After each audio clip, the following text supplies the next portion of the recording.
am I projecting normality onto people? Am I low-leveling normality in my everyday life? Am I viewing what's normal or perceived to be normal? Am I viewing it, and can I step up above it?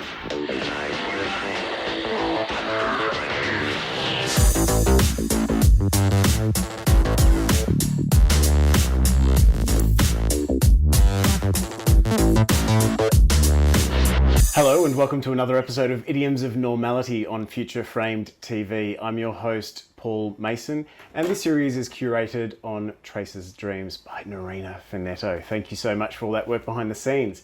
I'm joined today with Josh Horner, who will not need an introduction for some people, but for people outside of Australia, Josh Horner was a bit of a TV celeb.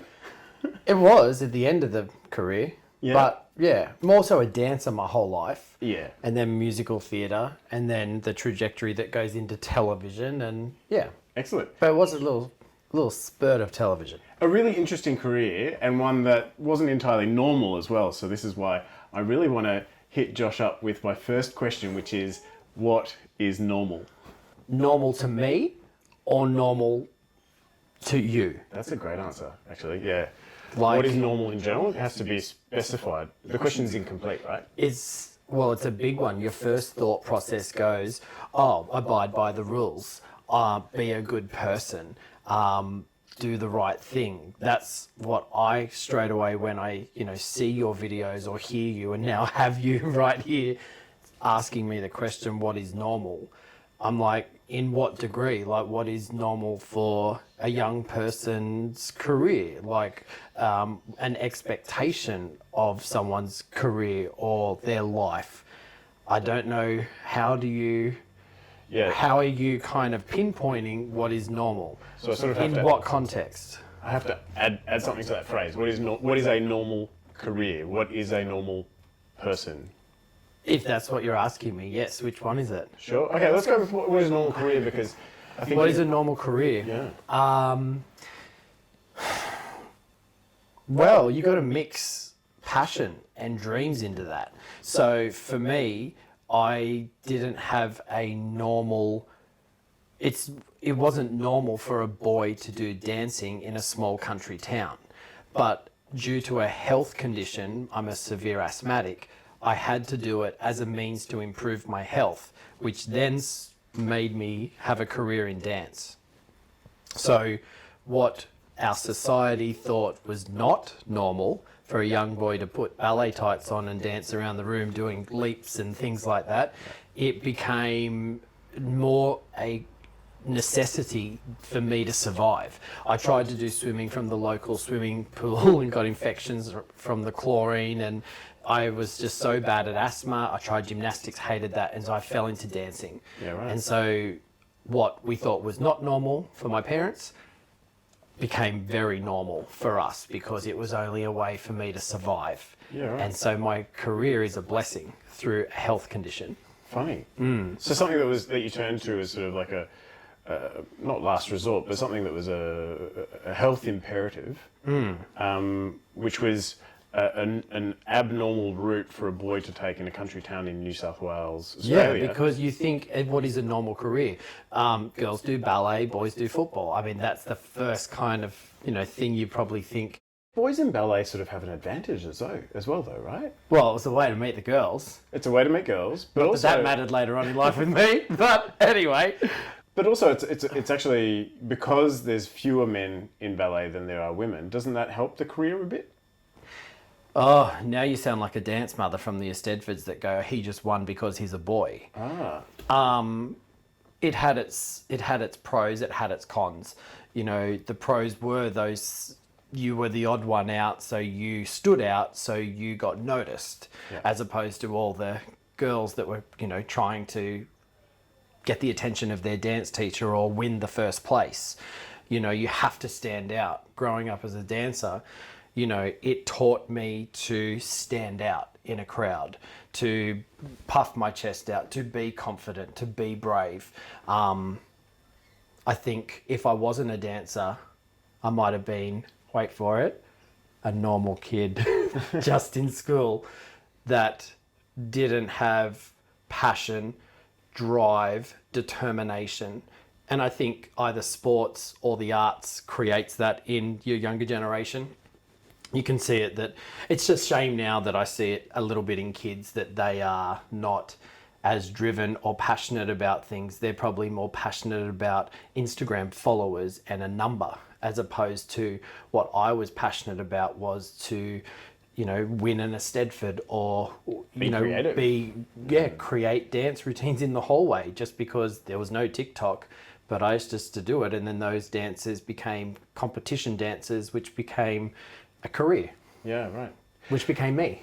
So part of this series, I ask simple questions that interrogate. The first one was hard, but anyway, yes. That interrogate the assumptions, right? So, and you talked about normal kid in...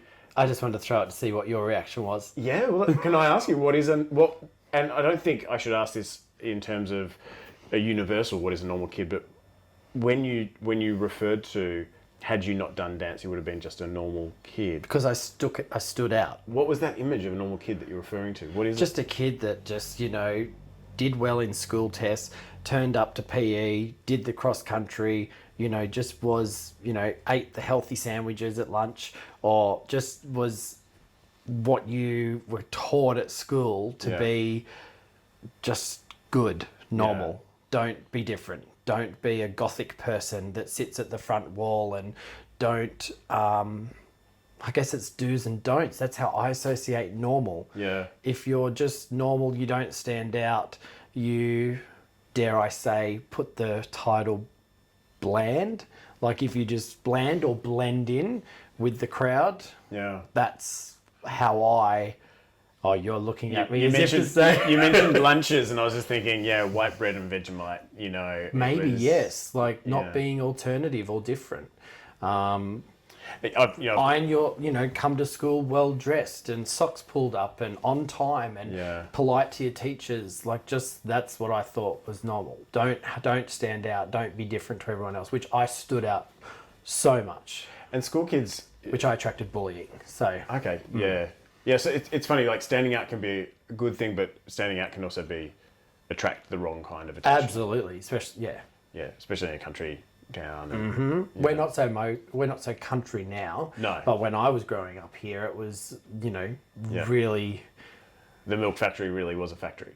Yes. Yeah. With cows. All that training that went into becoming a dancer... I mean, I could stick with the normal lunch and the normal kid and that for a bit. I don't know where you're going, but keep going. I like it. But something that's interesting about this is that you fell into this career path that turned out to be really fruitful for you. Blessing. An absolute blessing. And then you shifted it, and you went from ballet to musical theatre. Mm-hmm. And because I was too noisy. I stood out in the ballet. So what you think is a normal ballet dancer, you should just, do the steps, don't do them better than everyone else. You should be part of the corps de ballet. You should stand out. I was like, no, I'm a star.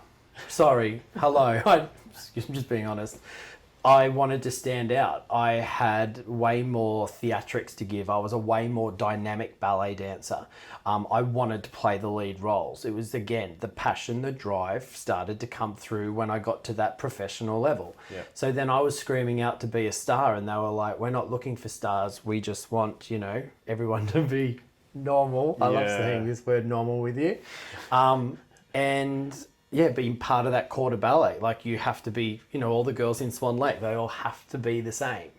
And so I was like, screw this, I'm going to be a star. And so I wanted to also speak and be vocal and have another level to my creativity. And that's where musical theatre came in. And you get more money too. Oh, right. Yeah. Oh, because you're on stage and you're international tours. Well, not necessarily. You just get paid better. Okay. Oh, interesting. And I bet you that's still the same today. Yeah, okay. Right. And then when you get on TV, you get paid better again. Nice. And then you become what I am now, and you get paid even better again. So tell us about these transitions. Okay, musicals. Okay, so I was in the Australian Ballet for 5.5 years. What I just said, I just was like, I need to break free. I worked with a couple of... Graham Murphy. We did this show called Tivoli, and that's where I kind of broke out. and was awarded Best Male Performer in a Musical and Helpman Awards, and just I was breaking out. And then I jumped and left the company, and I got into Dirty Dancing the musical, and I was the understudy for the lead role, and I went on every Sunday. And then I went to London and was in a dance musical, and then I was touring London with Guys and Dolls. So then I bought my green card because I was always forward thinking. I was like, okay, so I'm here in London, I want to get to America. So I used my wage to buy a green card, but you had to be an alien of extraordinary ability, not normal. Or majorly normal. I don't know how you look at these things. Of extraordinary ability. Yeah, to get your green card. What a fascinating category. Yeah, well, the category, you had to make a category. So I was Australia's best contemporary dancer for the Broadway stage, and then made a case out of it through all the successes I've had. Interesting. And then I got to America. I was in Billy Elliot on Broadway, danced on the Tony Awards. Yeah. Wow. Did Billy Elliot in Australia. It's a bit mumbo jumbo. But then while I was in America, I was like, right, I've done the musical theatre thing. Australian musical theatre, Broadway, and London's West End. Tick, tick, tick. Don't need to do it anymore. Yeah. So then I want to go work for Disney. I want to work for the biggest entertainment company in the world. So through my networking over the many years, I went to LA from New York, and I just started working for Disney, and I was there for 8 years. But while I was at Disneyland, I got the gig as the judge on Dancing with the Stars. So I would commute from LA to Australia and shoot the show. Oh my goodness. Yeah, so when people say to me, oh, Josh, that's, it's an extra 5 minutes on my trip, I'm like, girl, please.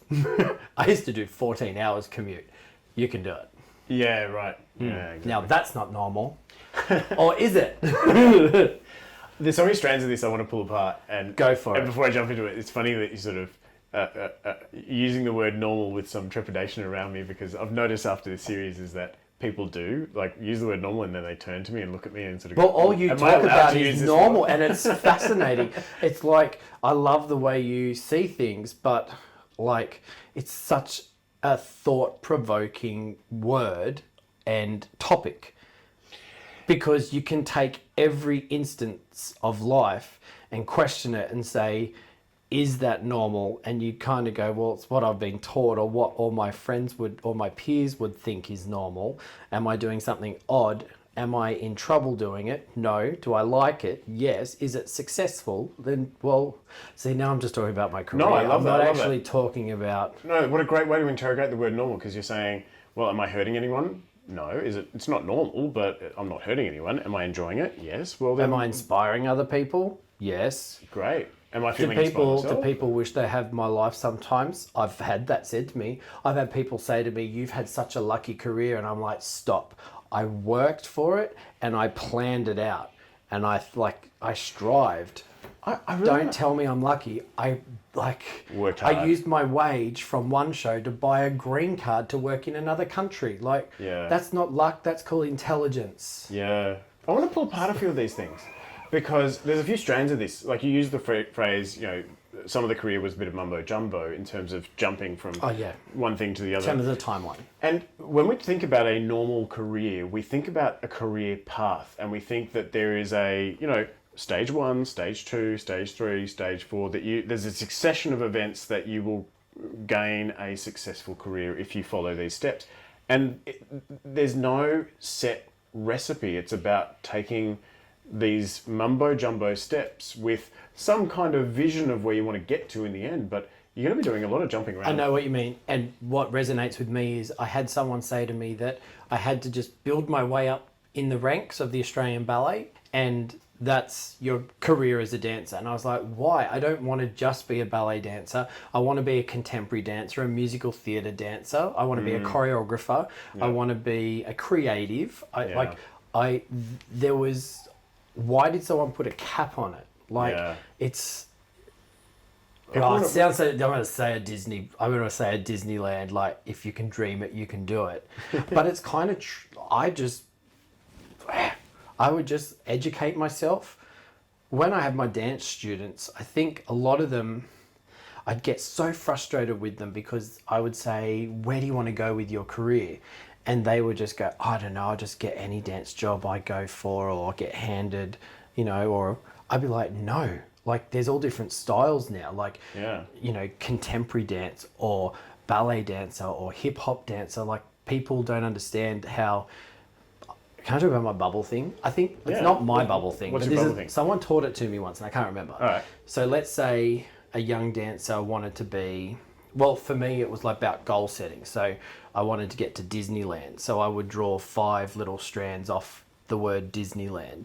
And out of those 5 little bubbles, I would then say, Disneyland has creative executives or people that work at the theme parks, and each little bubble then had another 5 come off it. And so basically you mind map your whole career or your whole dream, and you just have to pop all the bubbles and then you get your full career.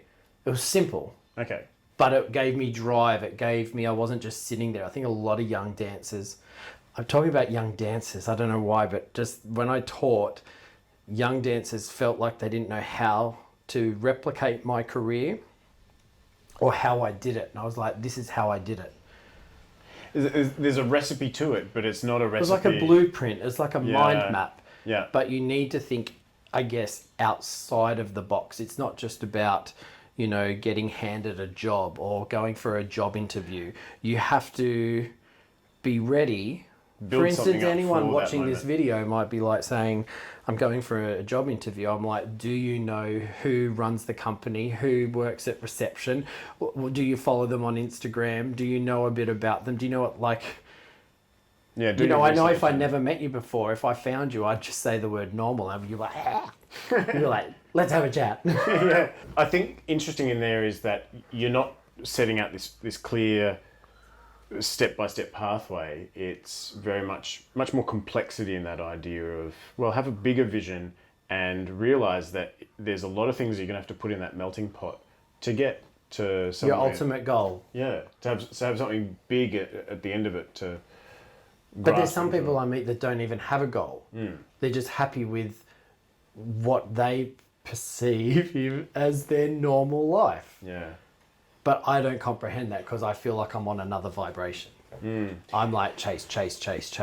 Personally, in my own life, I've had a bit of fun with dance, and I was always...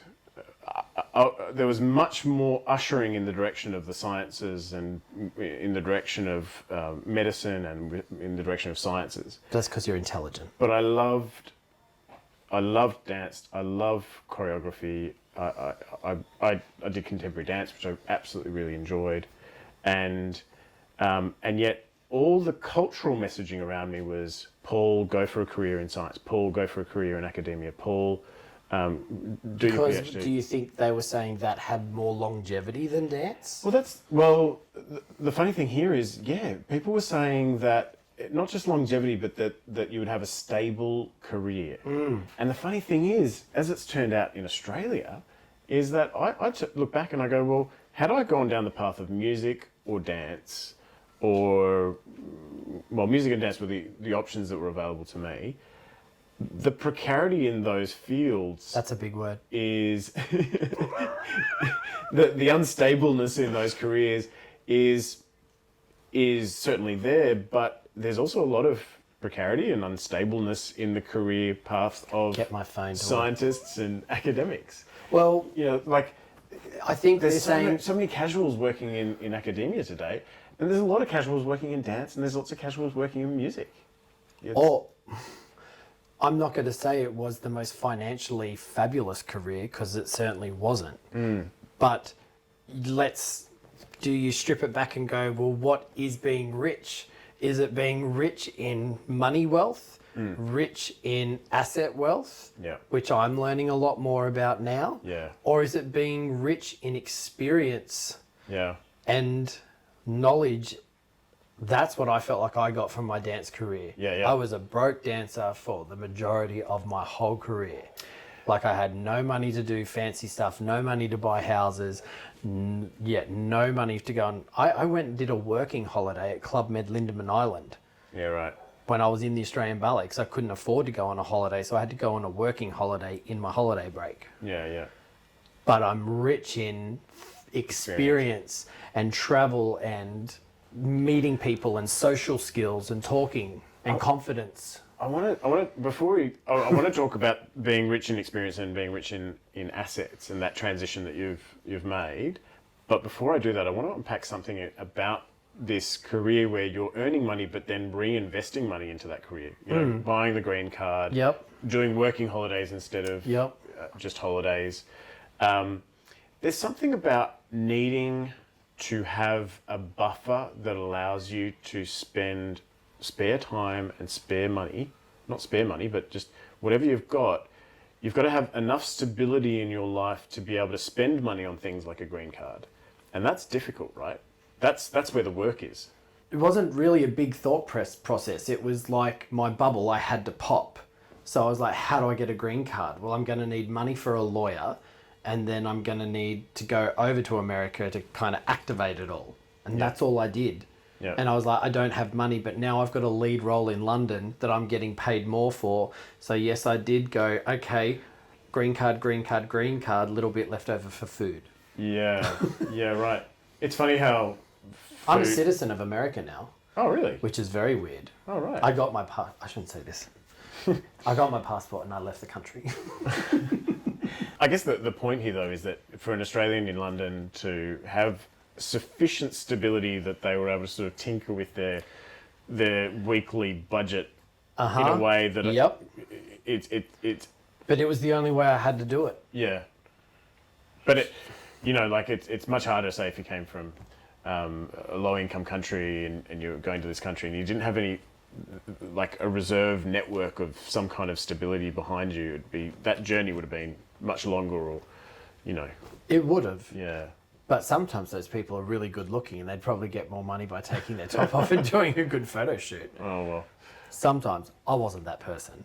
I had to dance for my supper. Okay. And my green card. And be good at the moves and pull them off. And this is before, I want to get into the rich in asset, rich in experience discussion.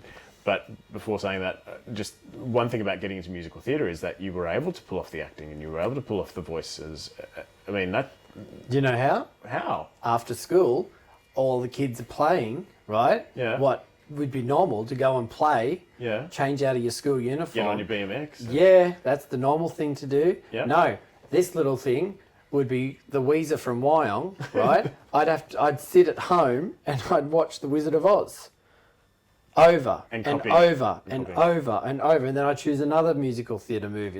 And I just copy it. Were you learning the dances and doing the voices? A little bit, but I was just absorbing the theatrics of it all, and just really in tune with it, and then maybe going and practicing it. So apparently that was a famous a favourite of Michael Jackson. He would just watch Wizard of Oz over and over again. Yeah, it's a story I've heard about his. Like, he doesn't have a lot of dance training, and I don't want to be rude. I don't want to say anything contentious, but Michael Jackson wasn't exactly the dancer everyone thinks he is. If you look technically at his moves, technically he's not technically the best dancer you've ever seen. Isn't there a funny video out where a guy does like put the cigarette out and then kick your friend up the bum and stuff like that? Oh, and that's how he gets all his moves. Then point to the sky and grab your pelvis. You got an itchy, and that's how they.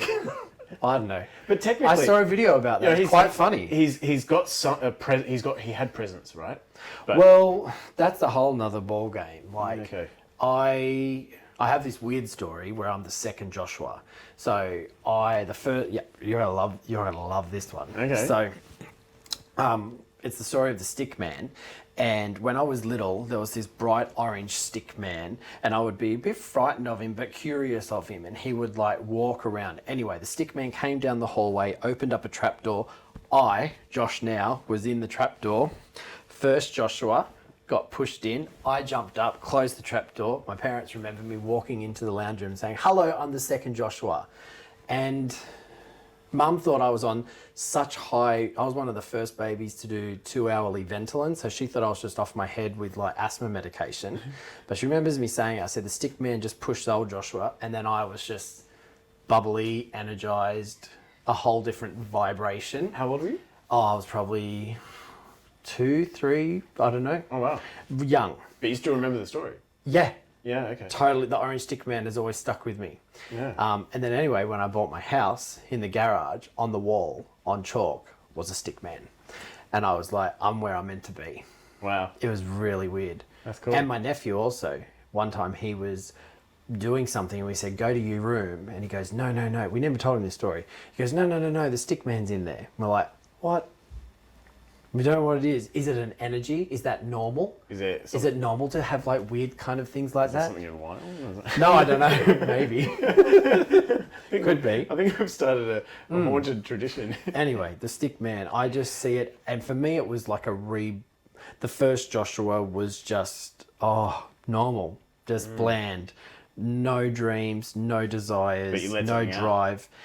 But the second Joshua, this one, is like much more fiery. What's interesting about that story is that how I find something interesting in there because as a child, you can invent yourself and you can choose to create who you want to be. And for some reason, over time, we lose that ability to change as easily, to become a different persona, Well, sometimes I think you try to please other people and fit in and get their approval. I mean, we all love our parents' approval. That's a big thing that I think I always want that approval. But it's hard to outgrow that one. Well, of course it is. You have it. I know so many people that just want to hear their folks say to them, proud of you. I'm proud of you. That's exactly, Yeah. Where I guess as a child, you don't have, I know you might be able to dodge all those kind of restrictions or well, you're not even aware that opinions of other people. Yeah, you might not even be aware that they're there, and so you just don't, because you're not as aware of other people's thinking as you are as an adult, where you're like, oh, they'll think I'm not normal. Whereas as a child, you don't care whether or not someone thinks you're normal or not normal. You just go up to that other kid at the park and say, hi, want to be friends? Let's be friends. Let's go down the slide. Let's play on the seesaw. Yeah, it's as simple as that. And there's a susceptibility that grows in us to other people's opinions, and I think that for me is one of the dimensions of this series that makes it so important to me, is that I want people to recognise that how susceptible we are to this arbitrary construct of normality that we impose on ourselves imaginatively. Like we've all got our own little... What makes us let us do that to ourselves, though? Yeah. And sometimes it's like, how strong can someone's opinion be to make you just like choose a career path or choose a decision on that day that you like? And I think it's I think everyone should be dancers, because dance gives you confidence, and then you won't be able to make those decisions, or not. I don't know. But I think imaginatively, I think everyone's got their own little stickman, and a stickman argument is an argument that has been made up, and I think we make up a lot of arguments in our heads about what other people are thinking, when most other people are thinking, oh my gosh, what are other people thinking about me, as opposed to caring about what you're actually doing. And I think the imaginary image of normal that we have in our heads is quite problematic, and we need to cut it down and get rid of it and throw it out. But how do you make people feel comfortable that what they're doing is I get so nervous saying not normal, and actually adventurous and inspiring and courageous? Yeah. Like, do you change the word? It's funny now that I'm sitting here in this chair with you on your show, right? Thinking of what normal can be partly suppressive to us. Like, it makes us think here, where I love to think up here, magical. Yeah, absolutely. Or am I off in the way with the fairies? Maybe I am. No, it goes back to like... But I have so many people in my life that say, Josh, you're such an inspiration to me. I just, I love how you just don't care about things. And even now with my current job, I just do what I want to do and how I want to do it. And people are drawn to it. It's like a moth to a flame. They just are like, So do we need to have iconic people to be trailblazers to shift the excitement of normality? You've taken this skill set that you've got, this creative, outrageous, vivacious skill set. Plump at the moment. But you've taken that to a whole new sphere of, like, not many dancers go from the stage to real estate. Well, we've got to go somewhere. So some of them do. Some of us go into physiotherapy. Some of us go into the sciences.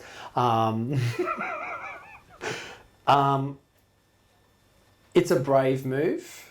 It's not one I really wanted to do, but when the dancer, the physical dancer, that was skillful and could do a lot of tricks and maneuver their body really flexible, I don't have that anymore. I really hurt of a morning, and I'm constantly got nerve pain and stuff like that. So I don't complain about it. I just have to stretch a bit more. But going into a job, I was fascinated that my skills from dancing were so easily picked up and transferred into my new job as a real estate agent. Yeah. I just used them again, talking to people, using confidence, using body language, showing that I'm inviting them in to extract information, sharing. And the discipline sharing that it stories. takes to be a dancer That's too. how we met. We started talking, and then all of a sudden we were like, oh my goodness. We were both dancers at the same time. Like, Yeah, well, so to speak. but absolutely. But I think also one dimension of that is the discipline that you're spending hours. Oh, well, work ethic, ballet. A work ethic, yeah. Yeah, ballet gives you that work ethic, that regimented. If someone gives you directions, it has to be done this way. I go, all right, I'll do it, but I'll plus it, and I'll give the audience a little bit extra. And I feel like that's what you've done within your career. Is you really I do my job, but I give it a little extra, and I tantalise it and give it a little bit more zing. And it captures attention. Well, yep. It helps. Here I go again. Now, a lot of people have to make that career choice of, do I want to be rich in experiences, or not just career choice, a life choice. Do I want to be rich in experience, or do I want to be rich in assets? And and particularly for people who want to pass something on to their children, or I think that can be a really difficult decision. What do I want to pass on? What do I want to give? What have you learned going from a career that was really about cultivating creative connections with your own work, with other artists, and then moving into a career where you're cultivating assets and connections between a different constellation of items and ideas? Mm-hmm. It's easy to be happy, and it happens everywhere. In real estate, when you've got either separations, you've got to watch a first home buyer walk in and watch their emotion when they see their home, and you see it. I go, you like this house, don't you? Because you see them feel happy. Yeah. If they need to get away from a horrible relationship, they want to feel happy, a sense of relief. In my career, I've learnt from my parents that they never pushed me to be anything amazing. I pushed them. In fact, sometimes I think I'm frustrated that they didn't like push me to be a higher level than myself. I'm the one that took it on my own initiative to be the driver, the passionate one. They were just going, you want to do this? Okay. They never ever said to me, they go, we don't care, you could do whatever you want, we just want you to be happy. Yeah, right. And so I think everywhere you got to ask yourself, in whatever job you're doing or whatever relationship you're in or whatever house you're living in, are you happy? Because if you're not happy, you're going to want to change something. And if you're not happy, you'll be destructive towards your everyday life. Yeah. You only got one chance on this planet. It's not a dress rehearsal. This is it. Yeah. Like what we're doing right now, this is our life. So we might as well make it fabulous and good. Yeah. And make sure we're happy doing it and enjoying the experience. I think there was I might be totally wrong on this, and I apologise, but He will be. there was a philosopher. I'm going to say. Oh, it's in one of these books, isn't it? It is Edgar Morin, and one of the ideas for this series was he was living in France. I think it was in Paris, and he just took a camera team and a microphone. He went up to strangers in the French metro, and he was asking, "What is The metro happiness?" has rubber wheels. Did you know that? That's why it's got a certain smell to it, right? Yeah, it's got rubber wheels. The train built rubber wheels. And you know what's incredible? The smell of the metro in Paris Finish your smells story. I just interrupted. the same way as the metro in Argentina. Really? Yeah. So I was in Argentina and I smelled the metro. I'm like, it smells like Paris. My friends turned to me and said, yes, we bought the French metro that's 100 years old. Are you kidding me? No. And it still had the same smell. It was incredible because of the tyres. We digressed. I'm sorry. We did. Edgar Morin, I think it was Edgar Morin. I could be totally wrong. Anyway, someone who went... Sounds good. Sounds very good. He went to people in the French metro. Get it out, I'm distracting you. And he asked people, what is happiness? And he just went up to total strangers asking this question, what is happiness? And I feel like that's a much more important question, but really, at the end of the day, what is happiness is a much more important question. But I think that question of what is normal gets in our way. And that's why I think before we can Because if it's not normal, it has a perception that it's not right and not happy. Yeah, or you're not putting the right image in the world, or you're not going to be happy. But then I think about it too on a different way. Like when I was overseas, I would say to myself, I just want to go home and just have a normal life. Like, I don't want to be living out of a suitcase. I don't want to be hustling and chasing my dreams anymore. I'm a bit homesick. And in that instance, I just wanted to come back home and be around people that like made me happy. And I don't need all the bells and whistles and all the smoke and mirrors now. I just need to, survive every day. I love the job that I can at least buy a latte every day if I want to. And I've got that little bit of financial stability. Yeah. But for me, it's like I'm just living a normal life now. Yeah. I'm doing a normal job that other people do. I'm just a little bit more fabulous when I do it. Do you know what I mean? And I'm happy. Yeah. So maybe normal is happy. Yeah, although there is an image of normality in Australia where it is normal. I like what you're saying about happiness. I'm just wondering if the idea of normality gets in the way of people thinking about the real what is essential to happiness. And happiness is being happy with what you've got. But in Australia, I think we're really being sold that the idea of normal is owning your own home, having your own car, having a pet. Having a routine, having a lifestyle that fits the Aussie image. Well, is happiness also control? Because it's when people don't have control of their finances, they become unhappy. Similar to a situation I'm in right now is having control of what might be, developed around me in terms of housing, or having control of being able to make a strong decision for my family or another family. Yeah. So... And certainty about that, right? Well, it's also having courage of your convictions. No, not doubting yourself, not second guessing yourself. Like, feel the fear and do it anyway. And I think the element of play, and that's what I do with my career, is I go to my boss and come up with this weird, stupid, wacky idea. And he's like, no way. I said, trust me, let me do this. And so, once I didn't know how to sell a little house, and COVID happened, and so I got one of the Moulin Rouge girls that I used to teach. She was home, and I was like, put your showgirl outfit on, and we're going to walk through and show the couch and the TV as a showgirl. It went gangbusters. So that element of having courage of your convictions and the element of play, like just give it a go. Yeah. Press play and try something. If it doesn't work, learn from the mistakes and make it better the next time round. I think that's an important dimension that we could add to the skill set from before about discipline and about being confident and being a performer and being body aware. The sense of play that you develop as a dancer is really important too. That transfers from one career to another career, right? Because playfulness keeps things alive. It keeps things interesting. It keeps things creative. Yeah, I'm constantly thinking every day, how can I reinvent the wheel of real estate?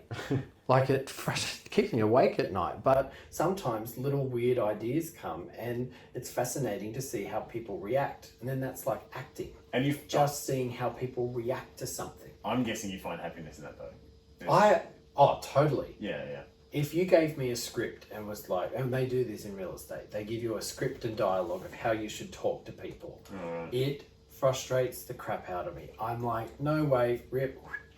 I'm going to get in front of the person and see their vibe. Some people are so standoffish and you're like, you've got an issue. And some people are really open. Yeah. Some people are like, base their life around money. Yeah. So they would rather go with a cheap agent that's on a cheap commission because they think that's cheap, but really it's damaging because potentially that cheap agent's just transactional and will just treat your house cheaply. Where if you got passionate, you got to pay for it. I mean, now I'm talking real estate talk. I mean, it's some of those, what's the word you use when you compare something to something else? For instance, it's like people whinge to me when I have to say, oh, your marketing costs, they're going to cost something to advertise your home to sell it. And sometimes they'll be like, whinge. And I'm like, well, have you gone to the doctors before? And they're like, yes. And I'm like, did the doctor pay for you? Did you pay the doctor for his expertise to give you a diagnosis? And they're like, yes. And I said, and did the doctor pay for your subscription for your medication? They're like, no. And I'm like, I'm the doctor for your house. You're paying me for my expertise and I'm not going to pay for your prescription.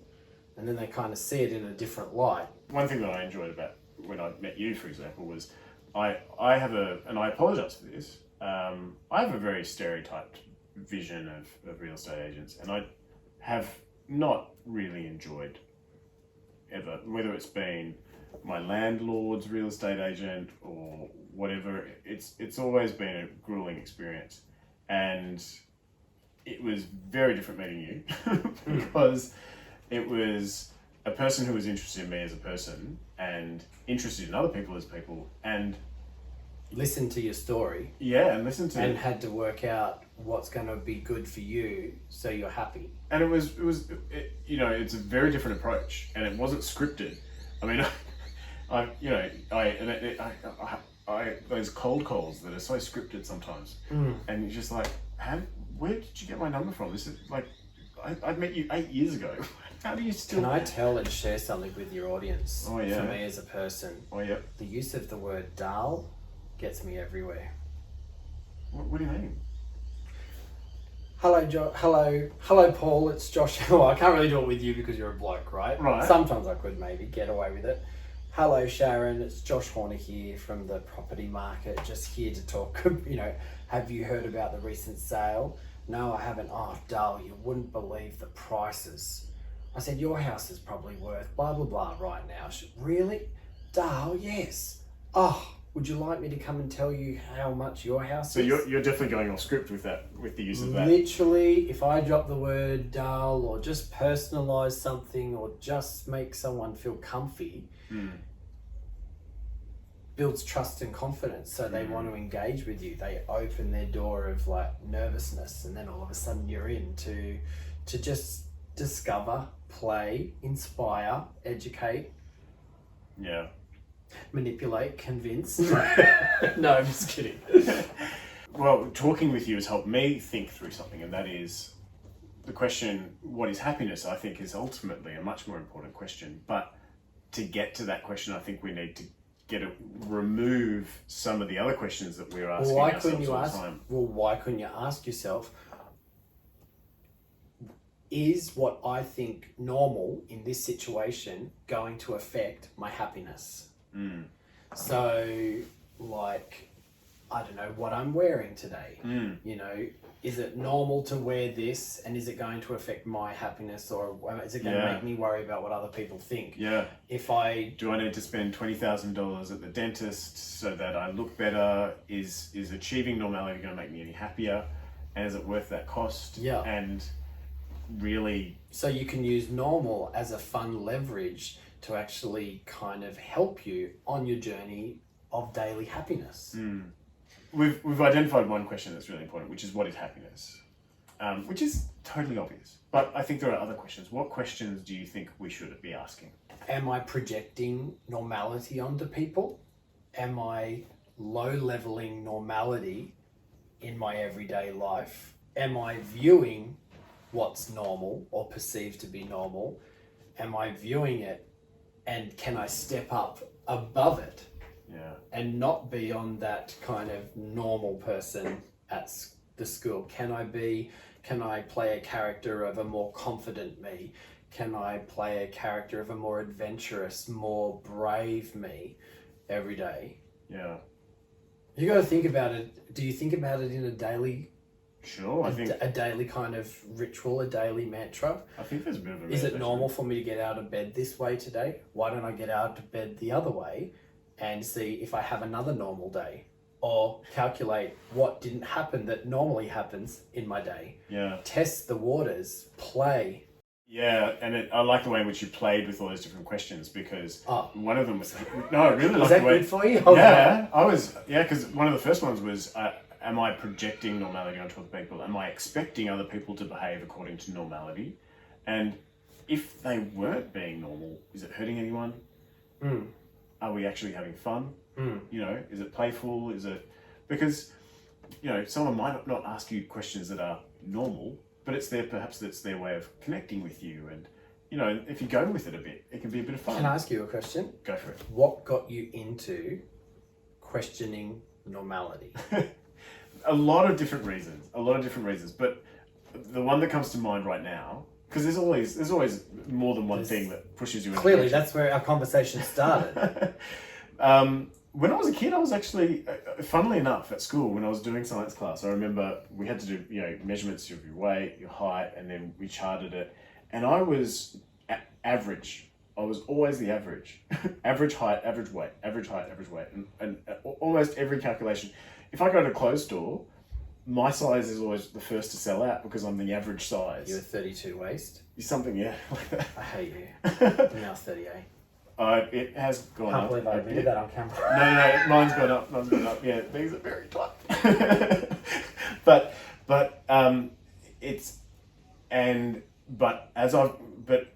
being normal was not, like, I was the one embarrassing everyone else on the public train to school, and they were like, "Paul, can you be quiet? Oh my God, why are you doing that?" Because it was fun and it was funny, and I wasn't hurting anyone, and I certainly wasn't. I was embarrassing people, but I wasn't hurting anyone. Did I attract the wrong attention sometimes? Yes. Did I get bullied sometimes? Yes. Would I still do it again?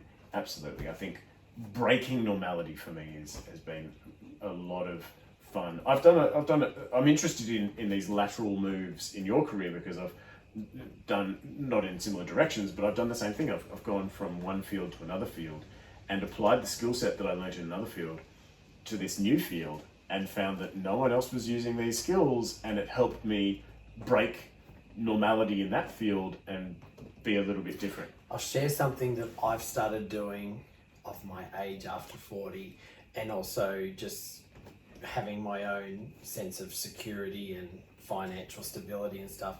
But because I meet so many people every day in different levels of panic, either having to sell, getting divorced, someone's died. Like, I meet all these different characters at different vibrations of their life. I really have chosen every phone call, every email, every interaction.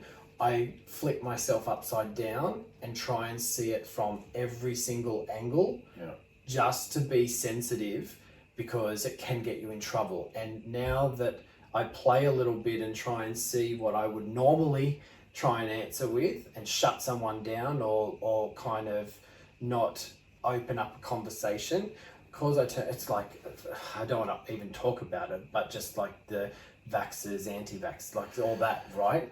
So I love to try and listen and trying to see it from everyone's point of view.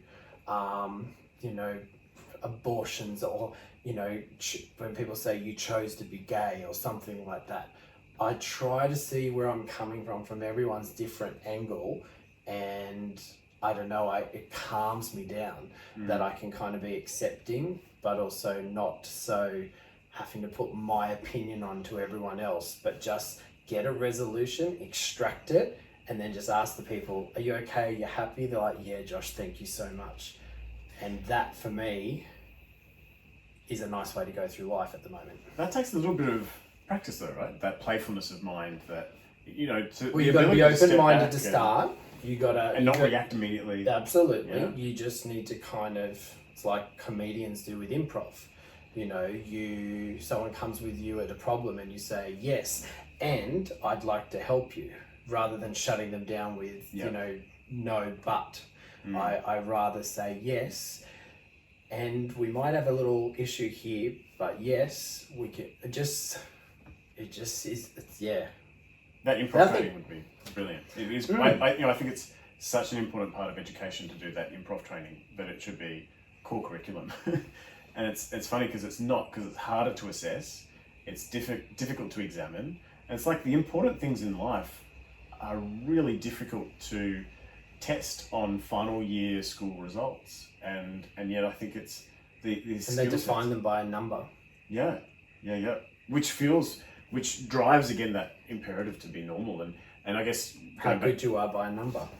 and going back to your question about one of the other reasons that I wanted to initiate this series was putting a little bit of space between action and reaction when someone feels the imperative to be normal or sees the word normal come up in their own life or and doesn't immediately jump to wanting to be normal or expecting someone else to be normal, but can just press pause on it for long enough to do exactly what you're talking about, and which was just to see, well, what does normal look like for that person? Yep. Or what does this situation look like from a different perspective? And then press play. And then press play. Yeah. Because you're on pause. Yep.